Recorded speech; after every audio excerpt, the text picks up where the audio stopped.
Hello friends, hi नमस्कार, welcome to my YouTube channel let's do and learn. Guys, आप सभी का अपने यूट्यूब चैनल में मैं रूपाली बहुत बहुत स्वागत करती हूं।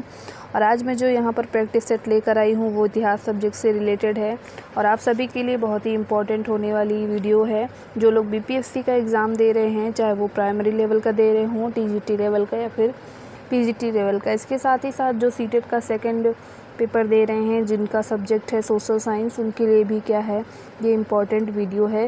तो आप शुरू से अंत तक हमारे क्वेश्चंस की सीरीज़ को ज़रूर देखें। इसका जो पहला पार्ट है यानी क्वेश्चन नंबर 1 से लेकर क्वेश्चन नंबर 54 तक, वो हमारी पिछली वीडियो में हिस्ट्री वाली में मैंने डिस्कस किया था, तो आप उस वीडियो को भी हमारे देख सकते हैं।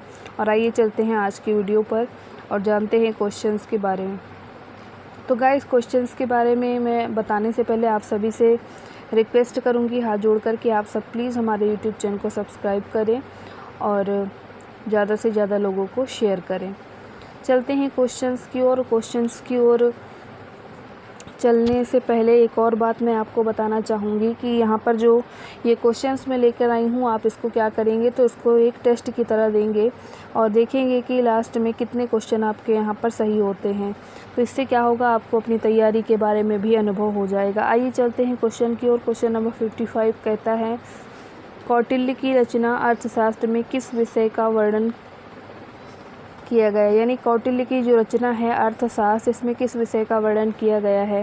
पहला ऑप्शन कहता है राजनीति के सिद्धांतों एवं गतिविधि का, दूसरा कहता है विदेश नीति का, तीसरा कहता है राजा के नैतिक कर्तव्य का, चौथा कहता है अर्थशास्त्र के सिद्धांत।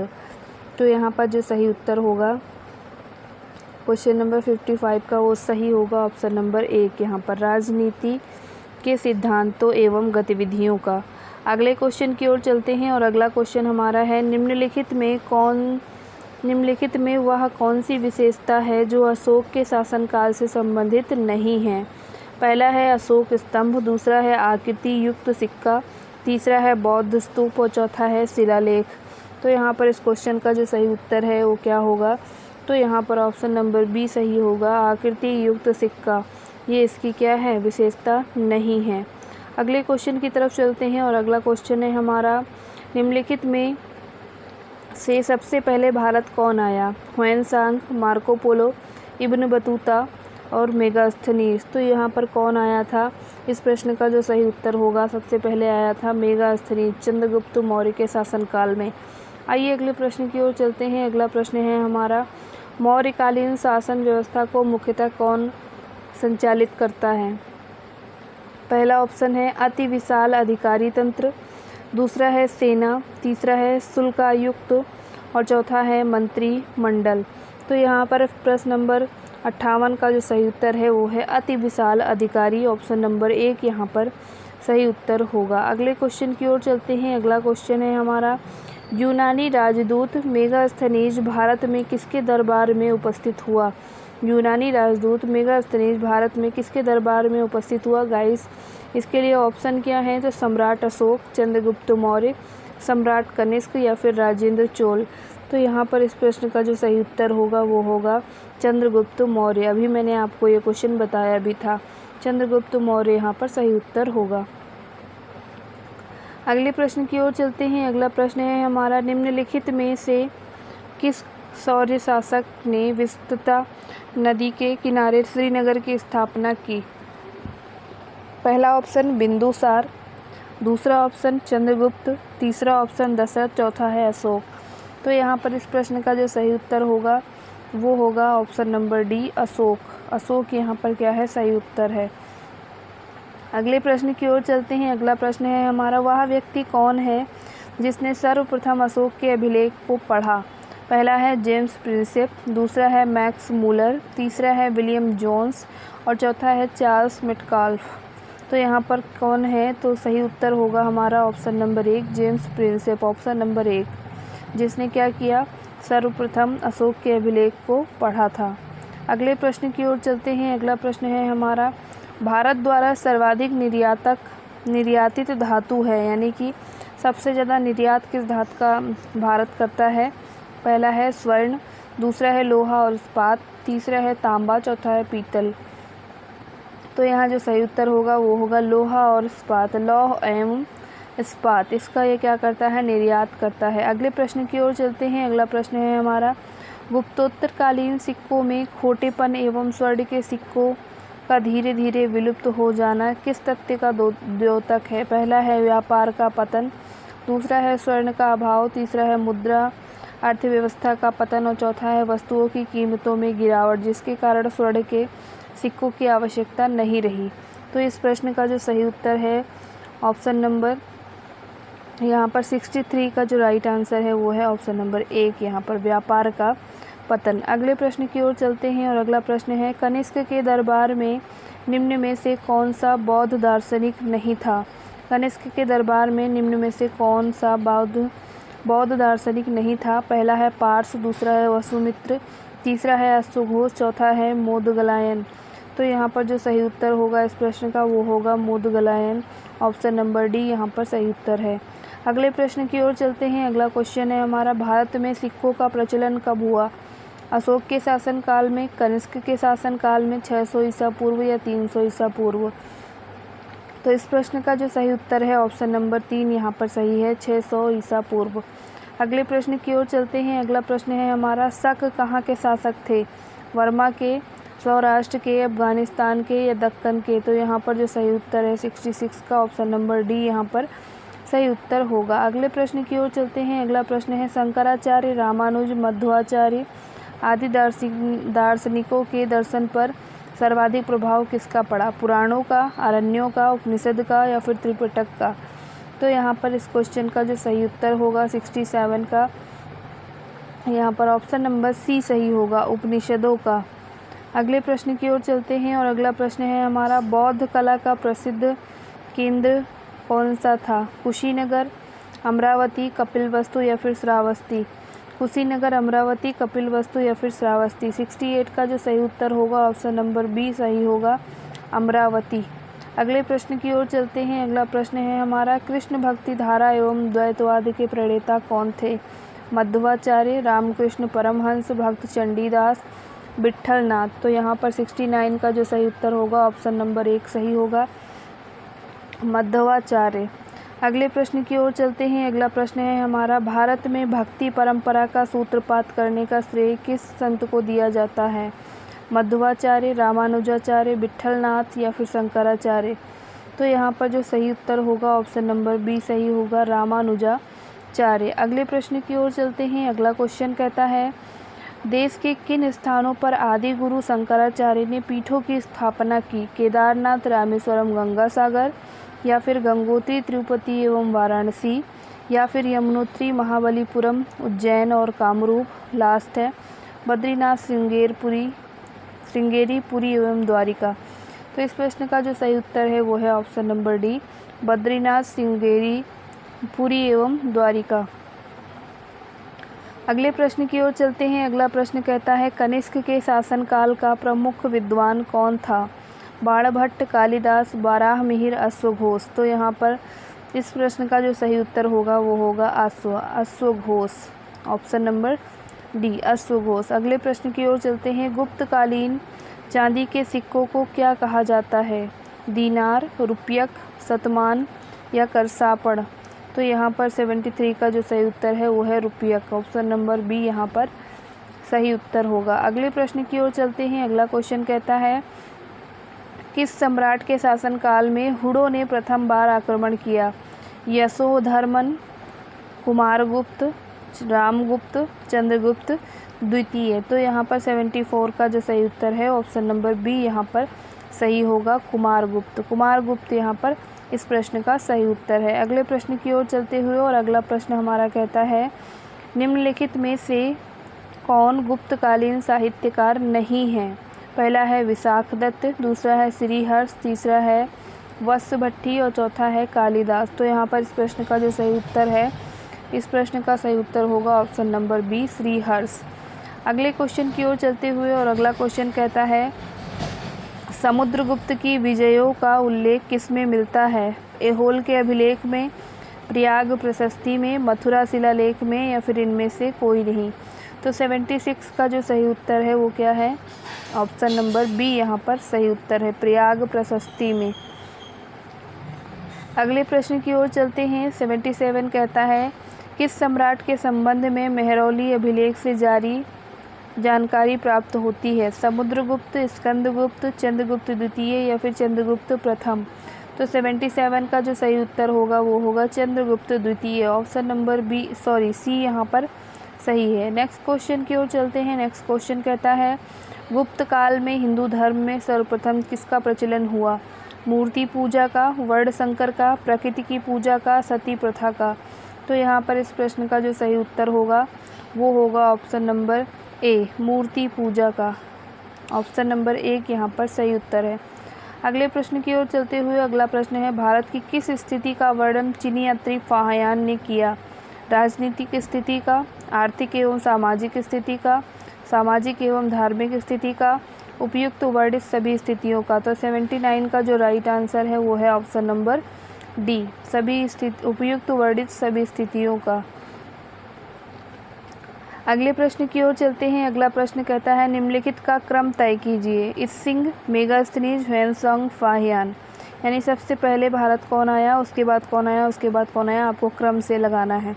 पहला ऑप्शन कहता है 1 4 2 3, दूसरा कहता है 2 4 3 1, तीसरा कहता है 3 4 2 1 और लास्ट है 3 1 4 2। तो यहाँ पर प्रश्न नंबर 80 का जो सही उत्तर है वो है 2 4 3 1। ऑप्शन नंबर बी यहाँ पर सही उत्तर है। अगले प्रश्न की ओर चलते हैं। अगला प्रश्न है हमारा गुप्तकालीन भारतीय लोगों का व्यापार किस देश से होता था? गुप्तकालीन भारतीय लोगों का व्यापार किस देश से होता था? जावा, कंबोडिया, वर्मा या फिर उपयुक्त सभी?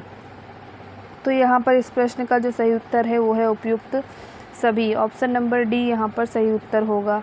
अगले प्रश्न की ओर चलते हैं। अगला प्रश्न है वर्ण व्यवस्था जाति व्यवस्था में कब परिणित हो गई? पहला है पूर्व वैदिक काल में, गुप्त काल में, उत्तर वैदिक काल में या फिर मौर्य काल में? तो यहाँ पर इस प्रश्न का जो सही उत्तर है वो है ऑप्शन नंबर सी, उत्तर वैदिक काल में। उत्तर वैदिक काल में क्या हुआ, जो वर्ण व्यवस्था है वो जाति व्यवस्था में बदल गई। अगले प्रश्न की ओर चलते हैं। अगला प्रश्न है समुद्रगुप्त के काल के सिक्कों में ऐसा क्या अंकित है जिससे उसके संगीत प्रेम का ज्ञान प्राप्त होता है? समुद्रगुप्त की प्रशस्ति, समुद्रगुप्त के हाथ में वीणा, उपरोक्त दोनों या ऐसा कोई ज्ञान नहीं होता? तो इस प्रश्न का जो सही उत्तर है 83 का वो होगा हमारा ऑप्शन नंबर बी यहाँ पर सही है। समुद्रगुप्त के हाथ में क्या है? वीणा। अगले क्वेश्चन की तरफ चलते हैं। अगला क्वेश्चन है हमारा गुप्त काल के प्रसिद्ध कला केंद्र कौन से थे? एलिफेंटा, पाटलिपुत्र, अजंता और एलोरा, मथुरा और सारनाथ? तो यहाँ पर जो सही उत्तर है वो है ऑप्शन नंबर डी, मथुरा और सारनाथ। अगले क्वेश्चन की ओर चलते हुए और अगला क्वेश्चन कहता है निम्नलिखित में से किस नगर के समीप अजंता एलोरा की गुफाएं स्थित हैं? नासिक, अहमदाबाद, औरंगाबाद या फिर पुणे? तो 85 का जो सही उत्तर है वो क्या है? ऑप्शन नंबर सी सही है, औरंगाबाद। अगले क्वेश्चन की तरफ मूव करते हैं। अगला क्वेश्चन है हमारा गुप्तोत्तर काल में सर्वाधिक व्यापक रूप से उत्पादित खाद्यान्न फसल थी? गेहूँ, चावल, बाजरा या फिर दालें? तो इस प्रश्न का जो सही उत्तर होगा 86 का ऑप्शन नंबर बी यहाँ पर सही है, चावल। अगले क्वेश्चन की तरफ चलते हैं। अगला क्वेश्चन है हमारा हर्ष के शासनकाल का प्रसिद्ध विश्वविद्यालय कौन सा था? पहला है तक्षशिला, दूसरा काशी, तीसरा कौशाम्बी, चौथा नालंदा? 87 का जो सही उत्तर होगा ऑप्शन नंबर डी, नालंदा विश्वविद्यालय। अगले क्वेश्चन की ओर चलते हैं। क्वेश्चन नंबर 88 ये कहता है ह्वेनसांग के संबंध में निम्नलिखित में से क्या सत्य है?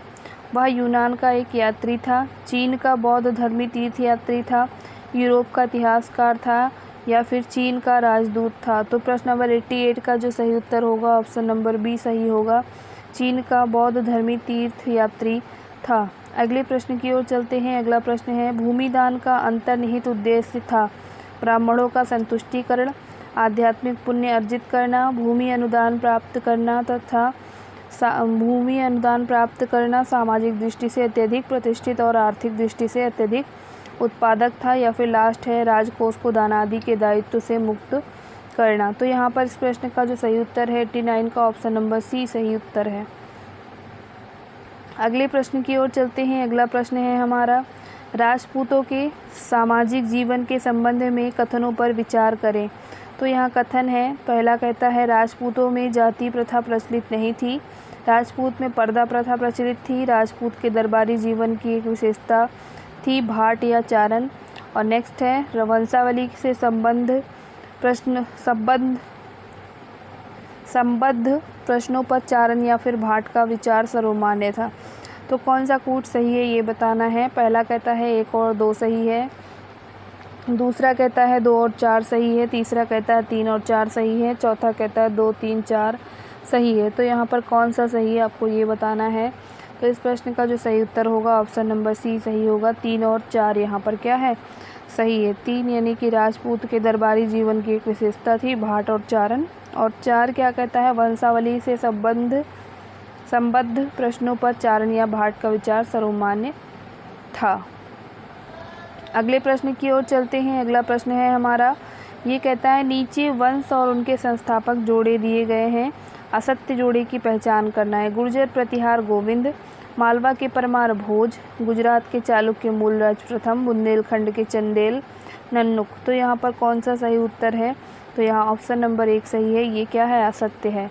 ऑप्शन नंबर 1 यहाँ पर राइट आंसर है। अगले क्वेश्चन की तरफ चलते हैं। अगला क्वेश्चन है हमारा, किस राज्य का इतिहास कल्हड़ की राजतरंगिणी से ज्ञात होता है। बंगाल, गुजरात, कश्मीर या फिर बुंदेलखंड। तो प्रश्न नंबर 92 का जो सही उत्तर है वो है ऑप्शन नंबर सी, कश्मीर। अगले प्रश्न की ओर चलते हुए अगला प्रश्न है हमारा, त्रिसत्रात्मक संघर्ष में भाग लेने वाला प्रथम पाल नरेश था। गोपाल, धर्मपाल, देवपाल या फिर महिपाल प्रथम। तो 93 का जो सही उत्तर है वो है ऑप्शन नंबर बी, धर्मपाल। अगले प्रश्न की ओर चलते हैं। पहला भारतीय शासक जिसने अरब सागर पर अपनी प्रभुता कायम की। राजेंद्र प्रसाद, विजयालय, राज द्वितीय या फिर अधिराजेंद्र। तो यहाँ पर 94 का जो सही उत्तर है वो क्या है। तो 94 का जो सही आंसर है ऑप्शन नंबर 1 यहाँ पर सही है, राजेंद्र प्रथम।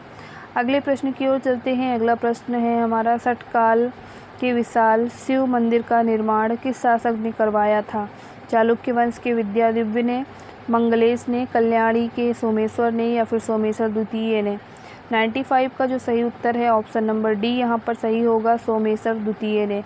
अगले क्वेश्चन की तरफ मूव करते हैं और अगला क्वेश्चन है हमारा, नीचे राज्य तथा उनके संस्थापक जोड़े दिए गए हैं, असत्य जोड़े की क्या करनी है, पहचान करनी है।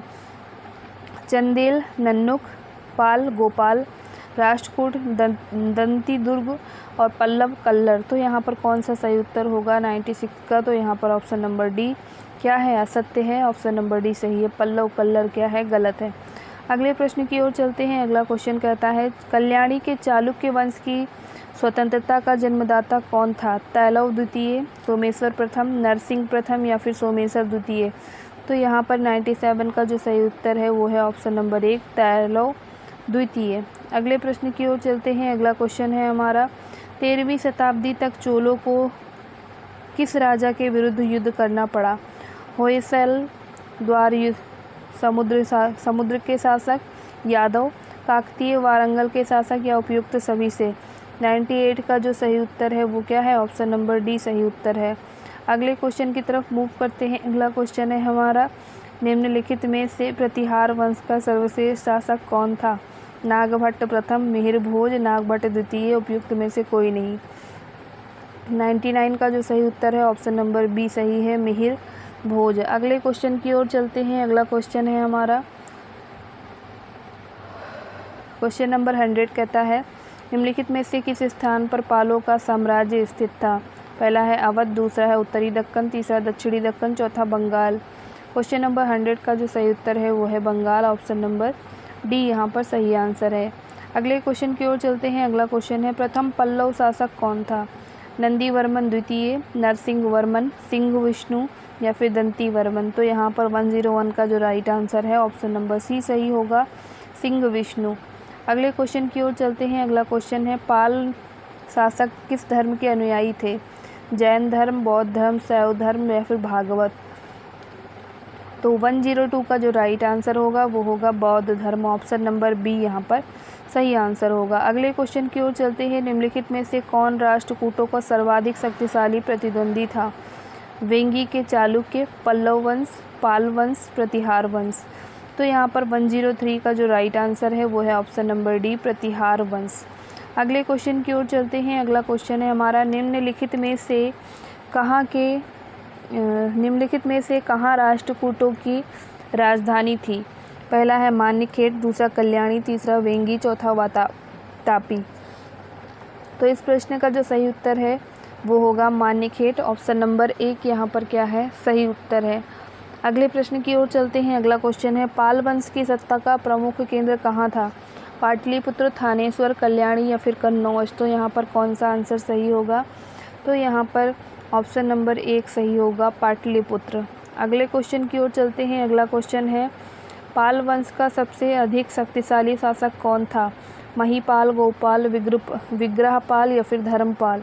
तो यहाँ पर ऑप्शन नंबर कौन सा सही होगा 106 का? तो 106 का ऑप्शन नंबर डी सही है, धर्मपाल। अगले प्रश्न की ओर चलते हैं। अगला प्रश्न है हमारा, प्रसिद्ध विद्वान राजशेखर निम्नांकित में से किसके वंश के अधीन दरबारी कवि थे? राष्ट्रकूट, प्रतिहार, पाल वंश या फिर होयसल। 107 का ऑप्शन नंबर 1 यहाँ पर क्या है, सही है, राष्ट्रकूट। अगले क्वेश्चन की तरफ चलते हैं। वह कौन सा चोल शासक था जिसने श्रीलंका पर अधिकार किया? शैलेंद्र शासकों के विरुद्ध सफल नौसैनिक अभियान किया और साथ ही गंगाई कोंड चोलपुरम नामक शहर का निर्माण करवाया था? परांतक प्रथम, कुलोतुंग, राजेंद्र प्रथम या फिर राजराज। तो यहाँ पर 108 का जो सही उत्तर है ऑप्शन नंबर सी सही है, राजेंद्र प्रथम। अगले क्वेश्चन की ओर चलते हैं। अगला क्वेश्चन है हमारा, निम्नलिखित में से वह कौन सा राजा था जो वंशानुगत न होकर निर्वाचित था? हर्षवर्धन, धर्मपाल, अमोघ वर्ष या फिर इनमें से कोई नहीं। 109 का ऑप्शन नंबर डी सही होगा, इनमें से कोई नहीं। अगले प्रश्न की ओर चलते हैं। अगला प्रश्न है हमारा, निम्नलिखित में से कौन हिंदू शाही वंश का संस्थापक था? भीमपाल, जयपाल, अनंगपाल, कल्लर। तो यहाँ पर इस प्रश्न का जो सही उत्तर होगा ऑप्शन नंबर डी होगा, कल्लर। अगले क्वेश्चन की तरफ चलते हैं। अगला क्वेश्चन है हमारा, गढ़वाल वंश का सर्वप्रसिद्ध शासक था, कौन था? जय सिंह, जयचंद्र या मदन चंद्र। तो 111 का जो सही आंसर होगा ऑप्शन नंबर सी होगा, जयचंद्र। अगले क्वेश्चन की तरफ चलते हैं। अगला क्वेश्चन आज की सीरीज़ का अंतिम प्रश्न है। ये कहता है, गोत्र किसका सूचक था? प्रत्येक उपजाति के सामान्य पूर्वज, व्यावसायिक उपजातियों का सामान्य निवास स्थान और एक जाति का विशेष निवास क्षेत्र। तो 112 का जो राइट आंसर है ऑप्शन नंबर 1 यहाँ पर सही होगा, प्रत्येक उपजाति के सामान्य पूर्वज का। तो यहाँ पर ये था राइट आंसर। आपको वीडियो कैसी लगी कमेंट बॉक्स में कमेंट करके ज़रूर बताएं और ऐसी ही जानकारी भरी वीडियोज़ के लिए हमारे YouTube चैनल को सब्सक्राइब करना ना भूलें। Thank you for watching. नमस्कार, जय हिंद।